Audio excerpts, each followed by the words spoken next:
right. Oh, hello and welcome to Smiling Souls. This is Stephanie Keenan Ray and Wendy Tadiucci, who's feeling extra feisty today. Uh-oh. I'm talking louder because my microphone is being extra. You can talk normal. It's okay. Okay. Thanks. Yeah. How's your day? It is so good because we got to catch up, and I'm so excited about that because it feels like it's forever. And I also have to tell you this. So I had a virtual coffee with someone recently. And what she said really stuck with me like a couple weeks ago, and it still stuck with me. She laughed and she said, "What is free time?" I was like, what? And because I hear that from a lot of women. Yeah. Right. Because they're doing everything. They're holding everybody for everybody and everything else. And they don't even have a space to think about slowing down. Like it's not even in their mind to do that. Yeah. And what I found out is it's not that they don't want to rest. It's that they feel like, oh, I need to do this and then I'm going to reward myself with rest. I'm like, what? Because they've been in motion. Right? They've been in motion for so long. Their nervous system doesn't even recognize pausing, stopping, taking a breath as an option. Yeah. And I'm also finding that when they do give themselves even just a small moment to pause, like in the Peaceful Pages Collective, or even in a conversation, the first thing that usually happens is they realize how tired they are. Yeah. Right? Because it's exhausting carrying everything for everybody. And then, this is the amazing thing that I love. From that place, something really powerful happens and they start making different choices. Yeah. Not from a place of pressure, but from a place of awareness. And that's something I'm really passionate about now, helping those women create small moments where they can pause and actually hear themselves again. Yeah. So I guess what I'm saying is, you know, as you're listening to this podcast, if something resonates with you and you feel like you might want a little support or space to sort things out, you're always welcome to reach out to me. And the easiest way is just send me a message. Subject line conversation, Wendy at -coachwendy.com, or find me on Facebook. We can take it from there. Or in the show notes. Or in the show notes, girl. Yeah, I mean, I think that's what brought us together is being, you know, 100%. In both of our worlds, we, and with the podcast, it's all about helping women who have all the plates spinning. Find the tools, take a breath, become grounded, do the thing, which is also why for... and I think for both of us, it's those little moments. Like, I just came home from co-facilitating a retreat with Jen, but not everyone can take a whole 5 days of retreating to, right. And I will say Jen's retreats typically are not, like, they're relaxing, but you also do a ton of work because she's a business coach. You are working on your business throughout those 5 days. Yeah.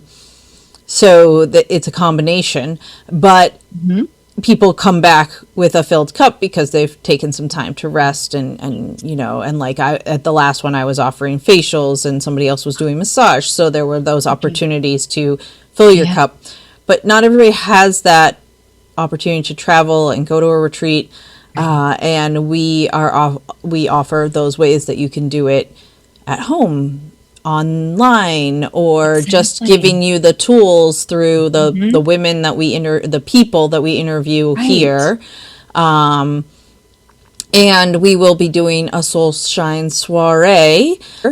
So like we have one coming up in July and one in November. And those are little special events that we'll be hosting virtually to help you get grounded, help you find some magic, help you breathe, shift and breathe. Yeah, for sure. And so yeah, I think that is my through line through all the things I do, you know, is helping people take time for themselves and rediscover themselves. Right. Because how many of us get overwhelmed and we just are like mom, daughter, wife, whatever, doing all the things that, you know, and you kind of forget who you are, and it's important to know who you are. Yeah, exactly. That's why we do what we do, individually and collectively. Boom, boom. Yeah, yeah. Move on to oracle cards. Yes. I was having a menopause brain moment where I was going, what's that word that I'm looking for? Right. Sometimes it's hard to find the word. I get it. I'm looking at him going, please tell me what you are. Freaking perimenopause. All right. So I'll go first because I pulled one for Kim, our guest. Yeah. So I'm sorry, Kimberly. Are you a Kim or a Kimberly or both? I prefer Kimberly. Okay, Kimberly. Yeah. Sorry. I did I kimmed her too. I kimmed her too. We will stop that. We will stop that. All right. So this is my card, Descent. What in the world? Okay. Right? It looks a little dark. The descent, in which we seek out and ultimately stand before the judgment of the dark goddess in the underworld, destroys outdated forms of living and being. It prepares the ground for the wisdom we need to give birth to our most authentic self, the self that knows its place in the world and fully belongs. This descent cannot be avoided because the heroine's journey requires us to make a sacrifice before we might continue on our path. We're asked to sacrifice our old upper world self, all the parts of us which once we preserved by our attachments to what we now understand to be the wasteland. There, in the restless dark, the ego begins to be dismantled and will be taken apart, broken into pieces so that we can begin the long, hard work of putting the fragments back together again and rebirthing ourselves into a new and more authentic pattern. There's no escaping this process, and it can be hard, but but in that place of destruction, gestation, and rebirth, we begin to explore and begin to explore the biggest question of all. If we strip away everything we're told we must be, what's left? When we choose to let go of everything that once we imagined defined us and mattered to us, then what might we become? So that's interesting because I feel like it relates to my keynote speech that I wrote, and that I'm tweaking for the summit in June. Oh my God. Because it's talking about letting things be and not following every guru, being your authentic self, and kind of standing in who you truly are and who you were born to be before the world told you who you should be. Yes. Right? And so it's a slightly different phrasing of it, but I think it's very much related. And it's something that I feel like I've always sort of done I've always tried to hold on to who little Stephanie is, who the real person inside me is. I've strayed, of course, but who doesn't? But the more I interact and the more I coach and the more I go to retreats with Jen, the more I'm amazed how many people do not have that compass inside them. Yeah. I love that. And how much the world screws people up. So and so that card for you is like, hey, you're on the right path. Because I don't think it's my own descent. It's like guiding others to go deep and realize who they truly are. I love that was the card that came up for you. Yeah. So All right. Now it's you. Should I? Okay, so I'm going? Yeah. Well, I pulled hope. It's time to call back all the lost parts of yourself, which your card was talking about. So, unlike you, I have lost myself many times. I have gotten off the track. I have lost little Wendy many times, but she's back, and she's been back for many, many years. Okay, this says hope is part of a holy trinity of divine feminine angels alongside faith and charity. By the way, we have friends that have 10 children, and 3 of them are called Faith, Hope, and Charity. No lie. My gosh. Wow. Anyway, as the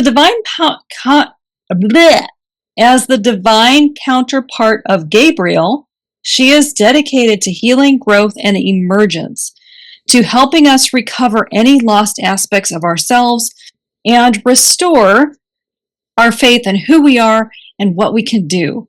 She reminds us that as a child of God, we are loved beyond measure, and we haven't been forgotten.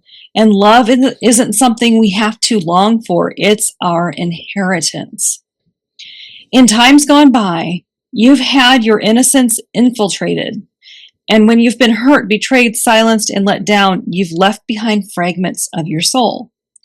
In order to fit into the boxes and needs of the world, you've also left behind your gifts, your talents, and even your softness. You've had to dull your sparkle. But you're not here to conform to anyone else's standards, and you're here to be wholly and fully yourself. All these speckles of your shininess are waiting to be reclaimed now. Take the time to ask yourself what you really long for. Let this part of yourself come to the forefront of your life, and little by little it will become your reality.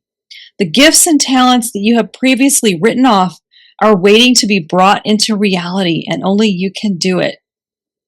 Today, angels are gathering around you, holding you and lifting you up.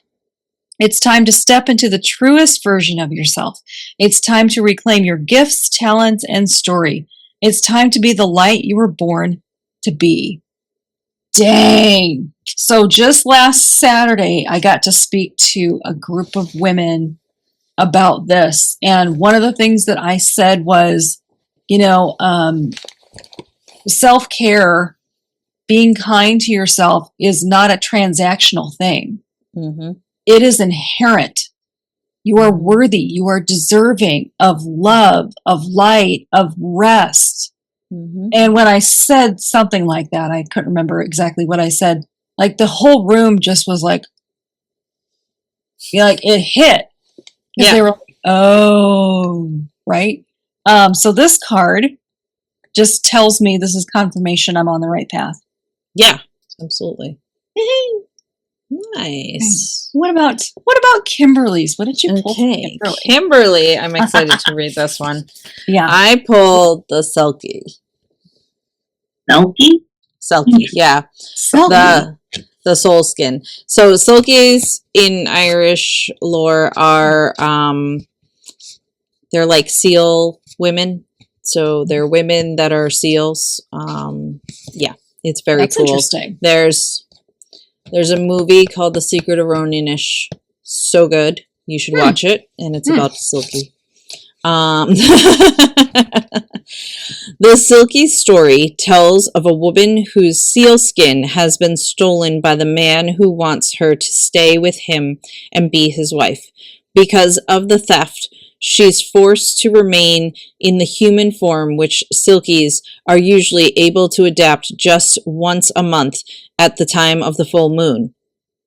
As a result, the seal woman is quite literally taken out of her briny element and trapped on the land, where she cannot find her way of fully belonging.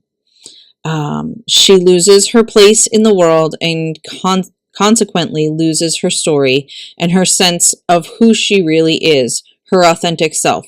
The Silky then represents yearning for a part of ourselves that we feel we've lost, and maybe a part that we feel we might once have had but never really understood. So many of us lose our skins, and we lose them young. The consequences of the loss of this disconnectedness, this separation from our true nature and what nourishes and empowers us, often becomes apparent only after many years. This card encourages you to remember the lost skin, your unique sense of self, your unique creative power as a woman, and to remember the pelt that once smelt so wonderfully of the home and of yourself in all of nature's wildness. So how can you begin to grow a new skin? A skin that represents the heart of who you are now and allows you to accept and fully embody the wild woman within. Very cool. Very cool, right? Yeah, I can relate to that for sure. You can feel it. Nice. Excellent. Can you see how all three cards are related? Are connected? Mm-hmm. Yep. I don't know why I'm always surprised by that. I know, but it happens every time. Every time. Yes.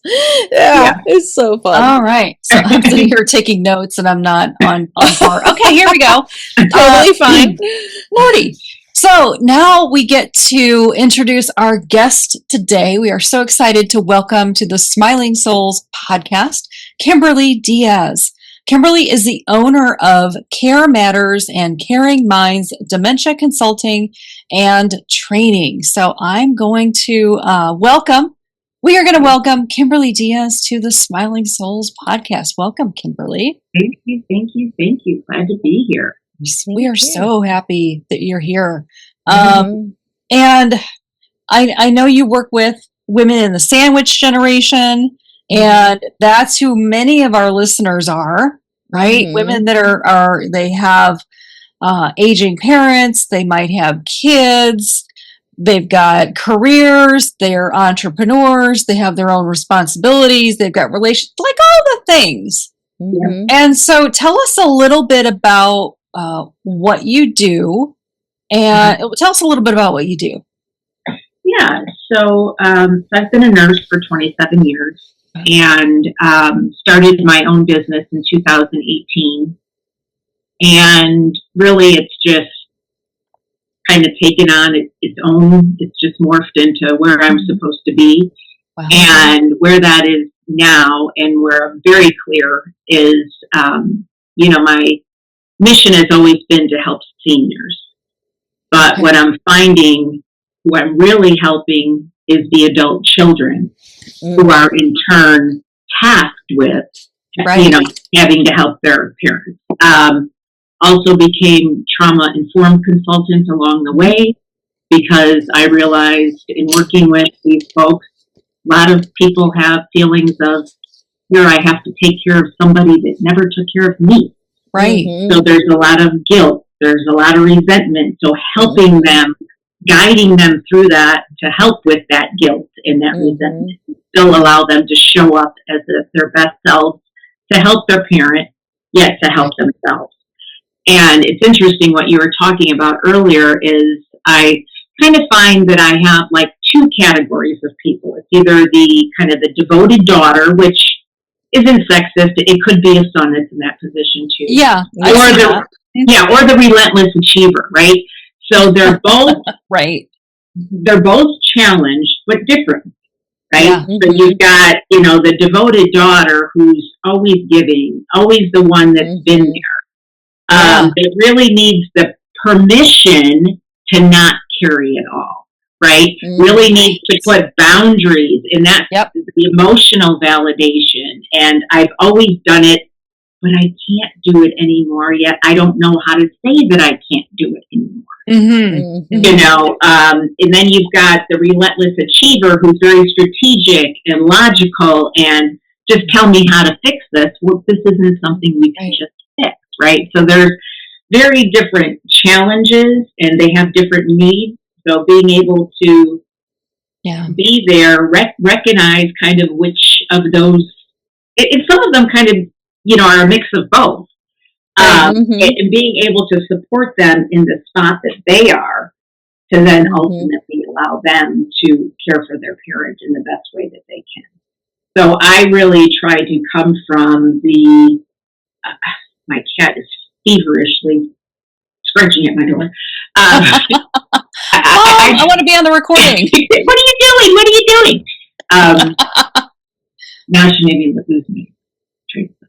But yeah, so I really try to, I've worked with dementia for the past 17 years, as well as end of life.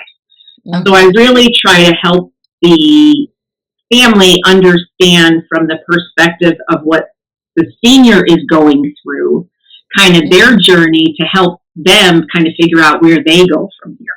Mm-hmm. So and then you talk about the skin, the suit. Mm-hmm. And I really, last year, I really took some time to resonate. Like, why do people with dementia, why do I feel so drawn to them? Mm-hmm. And what I came up with is, when I was a kid, I never felt like I had. Mm-hmm. I never did. I was, kids were, your opinion didn't matter. You didn't, I never had a voice except for to my grandmother. She was the first person that really was a true adult in my life. Mm-hmm. And she was my inspiration for everything that I do now. But I really feel that was the connection with dementia, because they often lose their voice, and they're kind of pushed aside. And there's so many ways that we communicate that is not verbal, that is missed. Mm-hmm. So I recently had done a talk, and it was, what if dementia isn't the end, but the beginning of a new way to connect? Can we put a spin on this and look at this instead of all the loss? What are you learning from this? How can you grow from this? How can you appreciate and love your loved one in a different way? Mm. So that's really, at the heart of what I do. And then the end of life piece, that is huge, and nobody ever wants to talk about it, but,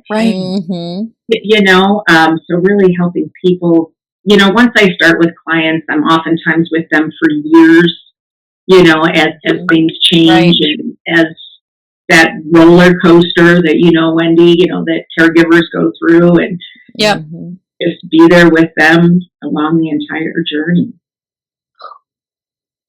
Oh, wow. There's so much there, Kimberly. And I have, from my own personal experience, I know this to be true. Caregiving will either take you out or you can come out of it stronger. Mm-hmm. Now, I have had the opportunity to be on both sides of this, because I've been taking care of my mom for over 10 years now. Over 10 years. And it did take me out for a while. Mm-hmm. And then I readjusted and started taking care of myself, putting those boundaries in place, and now I'm stronger because of it.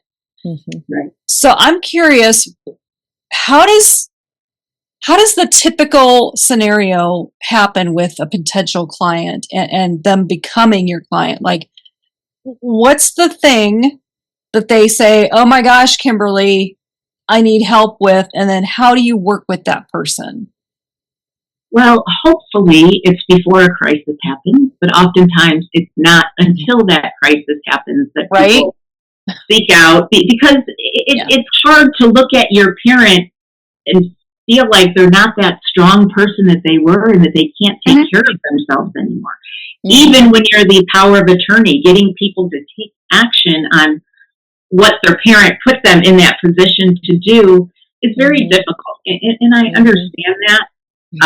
Ideally, I'd love to get involved before the crisis happens, but oftentimes it is the crisis. It might be the phone call that, mom had a fall and broke her hip or whatever. She can't go back home alone anymore. Mom can't live at home. What do you mean she can't live at home anymore? Where do we go from here? What do we do now? So, I help with placement. I also have a caregiving company. So I'm not married to any one solution. It's really let's sit down, let's look at this, usually come up with multiple solutions. No, and oftentimes I know that the one they really want isn't going to work long term, but you've got to let them try, right? Mm-hmm. Let's try to put all the resources in place to try it the way you want to try it.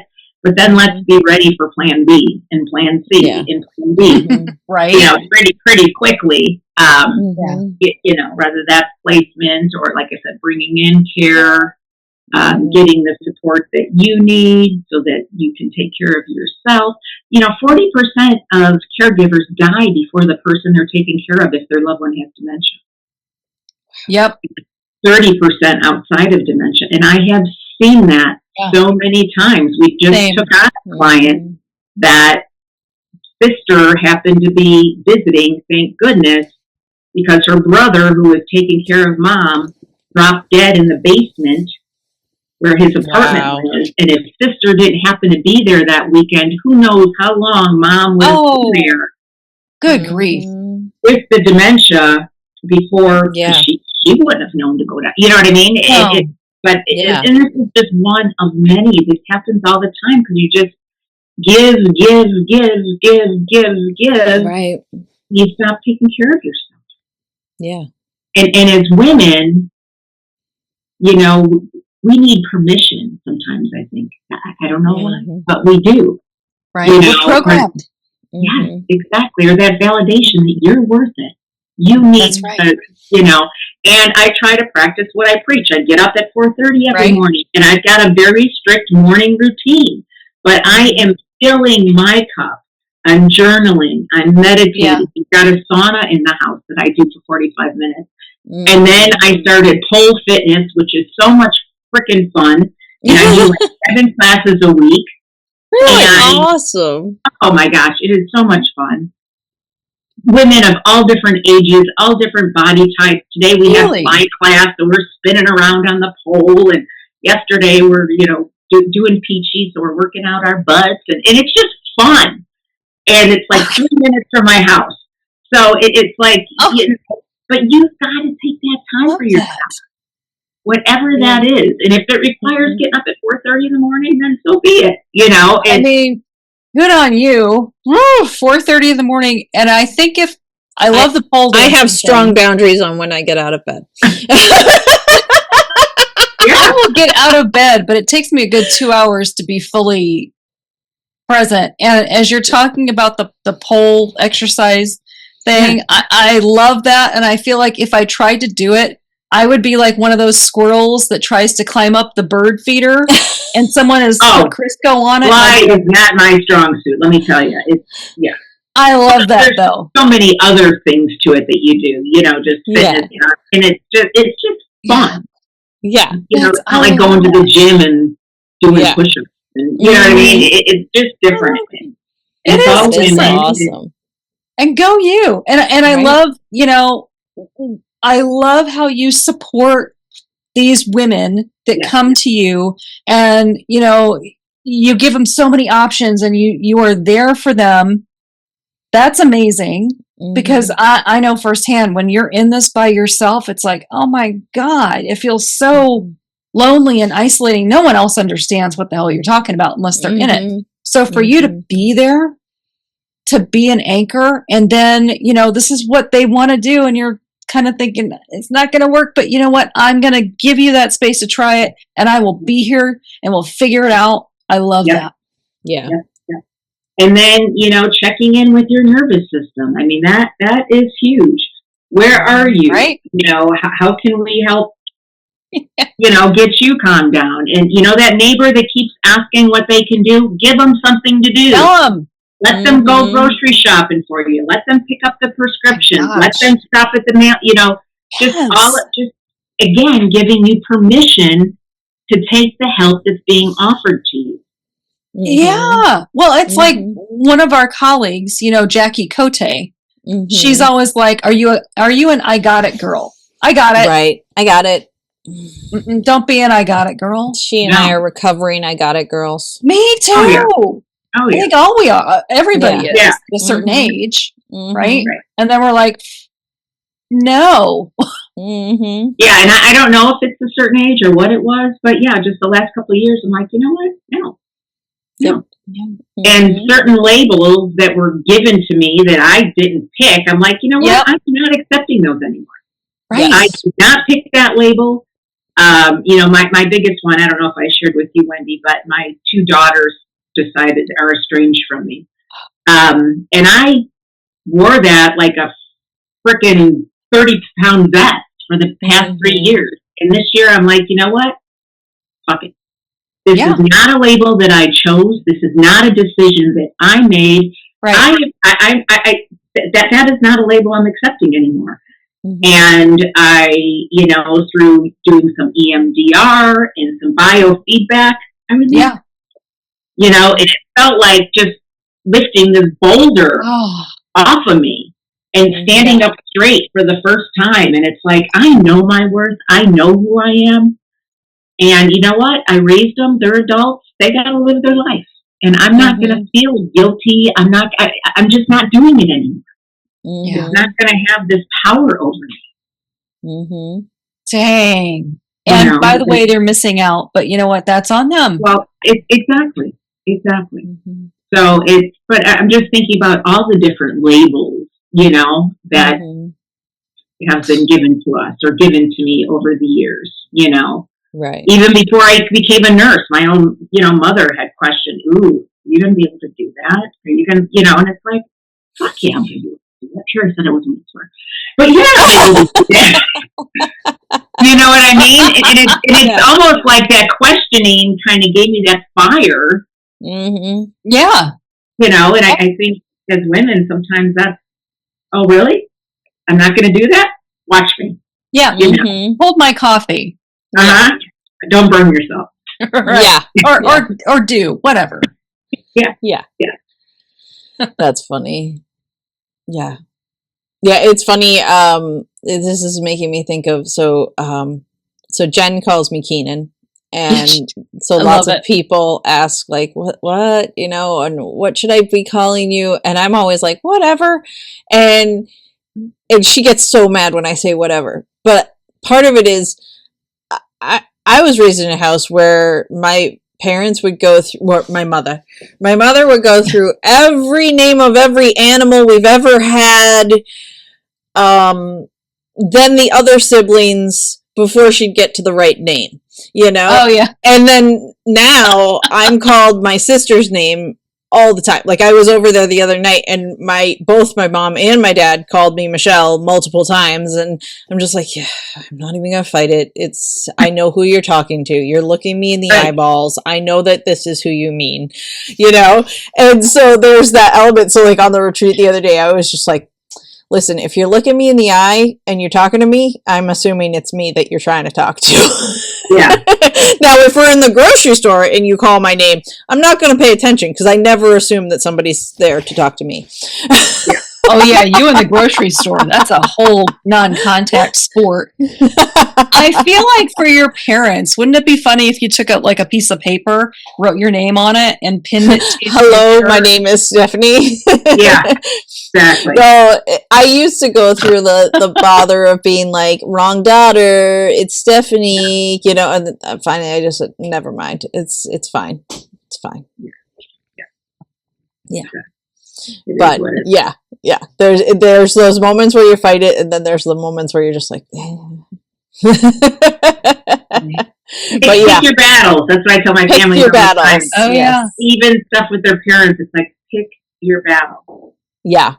Boy, that's true. And especially when they're getting into that dementia realm. Like I know my friend's mother's having some struggles, and her brother has a tendency to argue with her.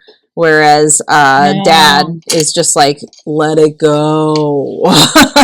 You're never going to win. And never going to win. He never would have won even when she was of mind. Now. Exactly. Oh my God. Yeah. I mean, my mom will recall things from 40 years ago, 50, and she'll talk about them like they were just yesterday. And I just let her. And I used to like, Mom, why are you like, and that got her more confused because she doesn't know present day. She doesn't understand all that. And so I let her tell me the story that I've heard 5 million times over and over. I'm like, oh, okay. Whatever. Yeah. It's just like it's easier. Time. Yeah. Easier on my nervous system to just let it go. Right. Doesn't matter. Kimberly, you have a book. You've written a book. I was co-author of a book. Yeah. Oh, co-author. Co-author. Well, okay. Tell us about this book, because it sounds amazing from what I know about it, but tell our listeners about it. Yeah, so it's called Impact, and it's about heart-centered entrepreneurs, basically. Mm-hmm. And we each wrote a chapter, and my chapter that I did was called The Journey That Chose Me. Mm-hmm. And that was really, I wrote about my relationship. So when my parents had me, they were like 18 and 21 years old. Mm-hmm. Really. Okay. Yeah. So my grandmother was really the first adult in my life. Mm-hmm. And the person I spent a lot of time with her as well. So kind of grew up with her. Mm-hmm. And then it talks about my journey into hospice and end of life. Mm-hmm. And how I really feel like end of life work definitely chooses you. You don't choose it. Mm-hmm. And that's where I really discovered kind of my spirituality and the deeper, core of who I am. When you're present when literally hundreds of people have died, you just, there's no question that there's something bigger than us, and you can call it whatever you want to call it. It doesn't matter. And I often struggled because for years, and I'm still not a religious person, but I always was like, geez, why don't I? But I was raised Catholic, which I consider myself a recovering Catholic. But, there was so much fear and so much just all of this. And so I really just decided to embrace nothing. And now I realize what a gift that was, because it allowed me to be present with the people that I've been present with, especially at the end of life, and be present for whatever they believed in, because I didn't have something that I felt so, strong about that would cause me to have judgment about what they wanted, or, so it really allowed me to be this empty slate to just be present for what they needed in the moment. Wow. And as a death doula now, that's still something that allows me to still be, I believe in source, universe, but it still allows, again, I'm spiritual. It just allows me to be present in whatever way that they need me to be, which I didn't understand that before. I always felt like you had to have some sort of a label, right? Like, what is your religion, or what is, so that was really, my entry into the book was just talking about that. Oh, wow. Wow. Yeah. That's so interesting. Yeah, but it was pretty cool. It was pretty cool. That's awesome. And I am working on another book, and I'm just... Really? Yeah. What's it about? May we ask? Well, it's going to be about the work that I do, and probably I'm looking at where do we go from here. Potentially, the title just about the work that I do. Wow, I love that. Help give people kind of a guide, a resource. I also have a 11 module course that I've done on dementia. Oh, yeah. Tell us about that. It goes from basically it's recordings that I've done, and it basically goes from 101 all the way through the end of life. And just different resources in between, different circumstances that you might come across. Navigating the healthcare system is one of them, and just, and insurance, and just all the different things. And those are all the different things that I help people with too. Because you just don't know what you don't know until you're in the middle of the muck and you can't even see. Yeah. You know what I mean? You can't even see what you're in the middle of. Oh, I know. You really need someone to help, not have the emotional involvement, and just be able to kind of come in and say, here's what I see. Of course, it's their decision. It's their choice. All you can do is educate. Yep. And, oftentimes people have the right to make bad decisions too, right? That's their right. Oh, of course. Yeah. And there's many of times, I just lesson release, and then they come back a few months later because, Yep. maybe what they thought was going to be, well, once you've done it so many times, you kind of know the path it's going to go, Yeah. I mean, everybody's unique, everybody's individual, but there's still things happen in a sequential way. They just do. That's true. They sure do. And I love that you give them that space, right? Yeah. And that guidance.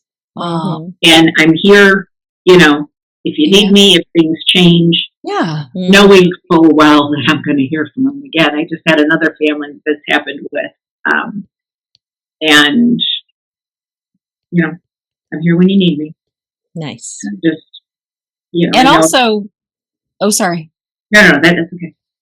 Well, and you're here for them through your podcast. Yeah. So say a little bit about that, if you would. Yeah. So we have a podcast, me, Michelle, and my friend Terry, called Unraveled and Rising. All of us are in our mid-50s and been through some stuff and gotten on the other side. Terry and I are both trauma-informed. She's also a nurse, and she does coaching with, people that have been dealing with trauma specifically. And we just had actually my therapist on there last week who does EMDR. So we try to bring in different resources and different, subject matter to help people live day to day and to realize that there is freedom on the other side, and there is the other side. Indeed. And, just take your power back. Take your, we've all been through stuff, right? Your mid-50s, and you kind of get where you don't care what people think about you anymore. Doesn't matter. No fucks to give. No. And it's actually pretty empowering when you get to that side. It's like, whatever. Exactly. Yeah. Exactly. And I'm also studying right now with Dr. Daniel Amen. Oh. I don't know who that is. So he's a psychiatrist, and he's pretty popular. Dr. Amen. He's the first psychiatrist that started doing SPECT imaging. So taking pictures of the brain, looking at blood flow, looking at, because he says psychiatry is the only specialty that doesn't look at the organ they're treating, and how can we continue to do that? So it's all about brain health. It's all about, just how you need to take care of your brain and loving your brain. And that also means your nervous system and what you're putting in your body, what you're putting in your mind, what you're watching, there's so many different toxins that we put into our bodies that we don't even realize, not only from what we're eating, but from what we're watching, what we're listening to, the news, my God. Don't watch the news. Yeah. Oh my gosh. I can't tell you how many dementia patients, families will call me in a panic, and I'm like, what are they watching? Oh, yeah. What do you mean? I said, because it sounds like the 5 o'clock news to me. Like, and then, that's all she does is watch CNN all day. I said, you need to get that out of the house. Put on parental controls or do what you need to do, but block that. That's just, it's toxic. All day long. 40. And it. 100%. Or they like to watch CSI and crime scene stuff, and then they talk about people dying and killing, and families will call me. I'm like, what are they watching? Like, don't even think about that. But if you're sitting in front of that stuff, my son, when he was younger, he was very sensitive to certain things. I mean, if he saw stuff on the news about an animal being killed or something before school or something, his whole day was. So it's like, all right, I learned very early that, and now he's 35 years old, but it's like, turn that stuff off. Don't even, because it impacts people differently. Yeah. That's the public service message for today. Don't watch the news. Same. PSA, public service announcement. Remember that? Yeah. The more you know. Remember those commercials? Yes. More you know. More you know. More depressed you'll be. Yeah, exactly. Cool. Well, let's see, Steph, what else? Oh, I see your last name's Keenan. I was wondering where the Keenan came from when you were talking about that. Okay. That's where Keenan comes from. Yep, that's where it comes from. Yeah. Well, I mean, how do people start to work with you? Like, how do they reach out to you? What's the best? Right. You know, like you were saying, it's nice to get to work with them ahead of time, before the crisis. So when should people start to see those signs that make them say, oh, I should call that lady that was on the Smiling Souls? Right.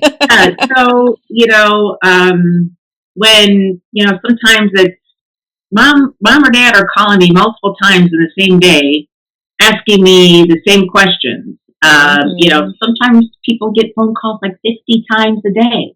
I'm at work and my mom won't stop calling me and she keeps saying the same thing over and over again. Or what happens is they think everything's fine and then they go to visit. And there's a pile of bills that haven't been paid, or the water gets turned off, or the electricity gets turned off, or the bank account is overdrawn, things like that. But we're condensing all my websites down to one, so it's KimberlyDiazRN.com. Nice. So we're putting all my companies and my speaking and all that all under one place. And we're putting the 10 red flags that most families miss when it comes to dementia. That's good. Free download. That'll be good. Oh, that's so good. Mm-hmm. Yeah, because it's things that you just think, oh, that's normal aging, but it's really not. Yeah, you don't know until you don't know what you don't know, and then I feel like that is very helpful. Yeah. Oh, wow. Okay. Is there a final thought? Like, what would you say to a woman that is in that space of, something's going on with mom? What would you say to that woman? Trust your gut. Trust your instinct. Because I know personally, anytime I haven't, we have intuition for a reason. Yeah, we do. And it's strong and it's blaring, and trust it. Trust it. It may not make sense, but trust it. Yes. And follow through on it. That's one of the gifts I feel like we have as women, is that intuition. And we need to embrace it. Nice. All right. Yeah. I don't know what I was trying to ask, so I'm done.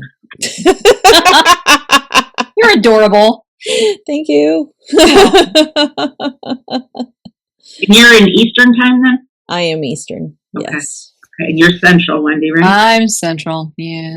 Is it part of Indiana? Yes. Most of Indiana is. Most of Indiana, except for us. Most of Don't Indiana get me started. Is what, Eastern? Yeah. Every other part of Indiana is Eastern. It's one of those zigzag lines. Stupid, dopey state. Anyway. Well, it has been so much fun and our pleasure to have you as our guest today.